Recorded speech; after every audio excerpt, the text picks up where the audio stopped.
Hey guys, how's it going? It's Calvin Rab. So when it comes to going frugal or becoming frugal, it's important not just to completely jump right in and go all out, but it's important to do a few things beforehand so that you can set yourself up for success when you get a little more strict with kind of your frugalness and being careful with money. It's much like a diet, if you want to lose a lot of weight and go on a diet, you should prep yourself a little bit before you jump right in and just eat this. You just want to prep yourself a little bit, and going frugal is the same way. There's a lot of analogies between diets and going frugal, because going frugal is essentially a financial diet. But let's jump into it. These are 10 different things that you should do to prepare yourself for going frugal in order to set yourself up for success so that you don't burn out. So let's jump into it. And if you're new here, my name's Calvin Rab. I make videos all about personal finance. So if you're interested in anything like that, I would love it if you would subscribe. The first thing you want to be doing, and this is something that you will probably do a lot of, and it's important to start, and it's kind of fun too, is meal prep and meal plan. So one of the biggest expenditures that we have is our food budget, and it's amazing if you go out quite a bit how much it just really adds up. Sometimes I'll go out and be like, oh man, I spent 15 bucks on that meal or something like that. It really adds up. But if you meal plan and meal prep, you can have great meals at a very, very cheap price. So this is what I do. Every Saturday I go to the grocery store, and generally Sunday afternoon, sometimes Monday morning, I prep all my meals for the week. I bought these little meal prep containers on Amazon. There's a lot of cool ones. There's a lot of cool meal prep stuff out there. It's pretty neat. I highly recommend checking it out. And then I meal prep everything for the week, and then I'm good to go for the week. And the great thing about meal prepping is that you can get great healthy meals at a very cheap price, because you're buying all these healthy ingredients in bulk, and then you're making your meals, and ultimately you're getting that bulk price, just splitting them all up, and it's just a great thing to do. And you'll find that if you try to go out to eat and be healthy, you'll have to spend a premium, but this will save you a whole bunch of money, and have fun with it. There's some great books out there. There's even YouTube channels dedicated to it, so I recommend checking those out, and it's just a great thing to be doing. Number 2 is declutter and sell. So there's two parts to this. This is kind of a personal opinion, I guess you could kind of form it as, but I think it's important. And that is, when you're starting to go frugal, I think it's important to start with a clean slate. So I like to declutter everything, and then if anything I see has value that I don't want anymore, I try then to sell it, put it on eBay, or if I can't seem to do that, then you can donate it to Goodwill or donate it anywhere, and you can usually get a tax break on that. So these are all things you take into consideration. Start everything with a clean slate, go through your house, declutter. Plus, I just really like having a nice clean space. So this is definitely something that I recommend doing. Number 3 is use the library. And for the life of me, I cannot understand why more people don't use the library. The library has so many great resources. There's a lot of great free entertainment at libraries. Of course, you can rent books. You can also rent movies. You can find TV shows and different things like that. There's oftentimes great talks that are going on. And there's so much that a library can offer. Even if you don't see your book, there are things like interlibrary loans, and it's just a great place to study. Sometimes if you go to a coffee shop to study or work, you'll probably end up buying a coffee, buying some little knickknacks, and that brings up the price. Library, that's not so much the case. And it's just a nice place to study and work. I really like libraries. I always like going to new libraries. I just have this affection for libraries. I think they're the coolest thing. I'm always really inspired with really ornate libraries, so it's pretty cool. But libraries ultimately are something that you should be taking advantage of, and it's really helpful, especially if you're trying to go frugal. The number 4 thing, if you're trying to go frugal, is budget.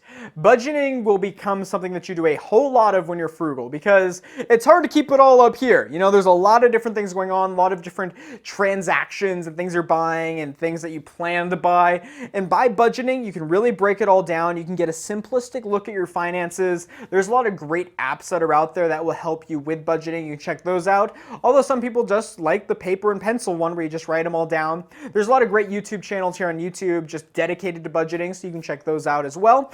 But budgeting is something that you're going to want to get good at. And if you feel a little weird doing it the first time, that's okay.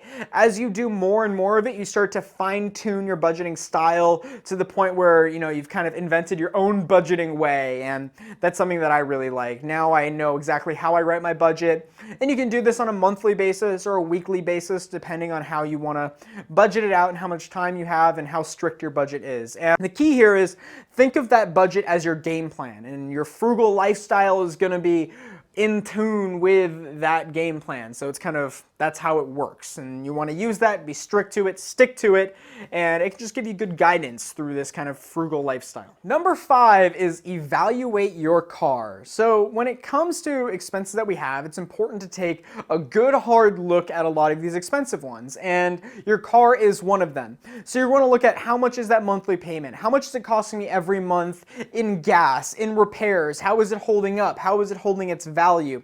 And you're going to want to be really honest with yourself and say, is it worth it, or did I bite off more than I can chew?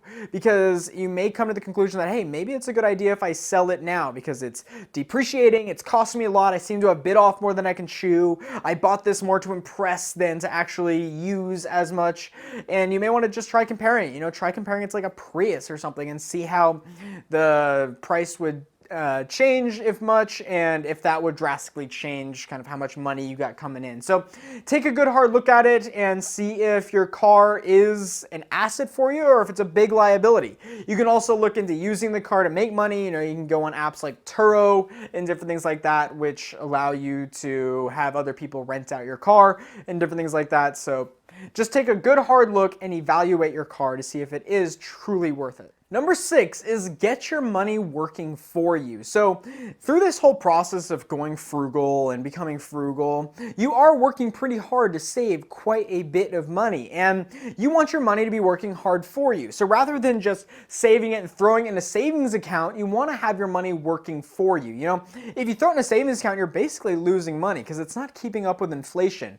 So you're going to want to make sure you have it in at least something like a high APY savings account, which is annual percentage yield, which allows you to get money back on the money that you put in. I have a video about kind of high APY savings accounts that are out there. You can also look into investing. If you don't know much about investing, you can check out my video I made about how to get started with investing in the stock market. But the key here is just to make sure that you have that money working for you. You are working so hard for it. Have it start working for you. Number 7 is evaluate your living space. So this is kind of done in the same thought process as evaluating your car was done in, because your housing is usually your most expensive thing that you are buying or purchasing, and that housing expense is kind of the biggest hit in your budget. So you want to look at it honestly. Is this something that I can truly afford? Is this less than 30% of my gross income, which is kind of a rule out there known as the 1/3 rule. You can check out my video I made about rules of thumb. But you just want to be honest about it. See, is it better for me to downsize? I'd recommend going on Zillow and seeing how much it would cost if you did downsize, or what other places are renting for, seeing if you're spending too much on that. You can also look at if you have an extra room, maybe renting it out on Airbnb or getting a renter or something like that. And just being honest with yourself, is this something that I can afford? Number 8 is drink water. And for this one, I'm going to grab my Hydro Flask right here, which I've got right here. This one is just something that I use to keep my water cool. You can get a whole bunch of other ones out there. Hydro Flasks are a little bit expensive. I got them before they kind of all the hype built up around them, but drinking water is great on so many fronts, and I am certainly by no means a doctor, but there are a lot of benefits to drinking water, so that's of course a win. But also you can save a lot of money, rather than going and get like a soda. And sodas are unbelievably a ripoff. I used to work in the food industry, I used to be a server, and it's just such a markup on it. It's such a ripoff. So that's something you just want to take into consideration. It's healthier, and you just want to stay hydrated. You feel better when you're drinking water. It's nice for your skin and everything else. So lots of benefits, of course, physically, but also financially when it comes to drinking a lot of water. Number 9 is cut cable. Cable is really expensive, and the thing that's kind of frustrating about it is oftentimes you will be spending a lot for cable even though you only watch 2 or 3 channels. Maybe you just watch sports or something like that. It's all you use cable for. And then you're not really maximizing all the possibilities you have with cable. So there's a couple things you can do to kind of, if you want to cut cable, you can, if maybe maybe you just use cable to watch movies or something like that. Well, then you can take advantage of the library. You know, we talked about renting movies there. Maybe that will suffice. Or get a more simple cable plan. You know, if you have a huge cable plan with all these different channels, but you only need a select few, see if you can kind of downgrade, get a smaller cable plan where you get fewer ones. You can look into other options like YouTube TV or see if that's cheaper than whatever you're using for cable. You can also just do multiple other things, like maybe you just want to use YouTube. I mean, why would you ever need cable when you can watch my videos all day long? I mean, why would you need, I'm here, come on. Okay. I'm joking if no one can. It's a joke. That would be a lot. Watching me 24/7. I want you to watch my videos, but that's a lot of Calvin right there. All right. Yeah, so cutting cable and just figure out what's best for you. See if you can somehow consolidate it or just find a different way so you can still take advantage of what you need. For us, we got a smaller cable plan because all we really watch are sports and news. And that's all we really use it for. So we usually would use YouTube, or we're looking into YouTube TV. So just find something that is best for you. Number 10 is look for everything used, because when you buy something used, you can usually get such a good deal on it. And when I say look for stuff used, usually what comes to my mind is used clothing. So used clothing usually gets a really bad rap, but I've been buying used clothes for a while now, and I've got some really nice clothing that I've gotten used at a fraction of the price. You know, and the key is just finding somewhere that you like, because I've tried a lot of different used clothing places, a lot of different like thrift stores, and some of them are just kind of gross and you're like, I do not want to try on any clothes in that place. But if you can find a nice place that you like, you can usually take advantage of that, and they sometimes have really good stuff. So around me, I live in San Diego, and we have a place called Well Suited, which I frequent quite often, and they have a lot of designer stuff. I mean, I got, just the other day when I was there, I got a Nike, I think it was a Nike t-shirt for running and exercising, and it still had the tag on it, and I think it was $65, and I got it for $12.50. So it's basically a brand new Nike shirt that I'm getting for a fraction of the price. It's unbelievable. So if you just are out there, always look used for anything. You know, maybe if you need appliances or anything in your house, look for something that's used or refurbished or something. You can usually save a lot of money. You can take advantage of Craigslist and eBay and a whole bunch of different options out there, but definitely look used first. So that will wrap it up. Those are 10 different ways that will help you go frugal, because oftentimes people think it's hard and different things like that, but it's not. If you set a good base, then you can really help yourself further down the line. So I hope these were helpful. If you have any other tips for people that are starting to go frugal or just kind of just getting into this journey, I would love it if you would comment below. We'd really appreciate it, but that will wrap it up. Thank you so much for watching. I truly appreciate it, and I'll see you next time. Hey, you made it to the end of the video. Congratulations. So I'm going to move to the corner of your screen here. If you look in the upper left-hand corner, you are going to see my most recent video. And if you look in the lower left-hand corner, you're going to see a video that YouTube and I each think that you would like. And if you haven't yet, you can hit my face right here and subscribe. As always, my name is Calvin Rabb, and I'll see you soon.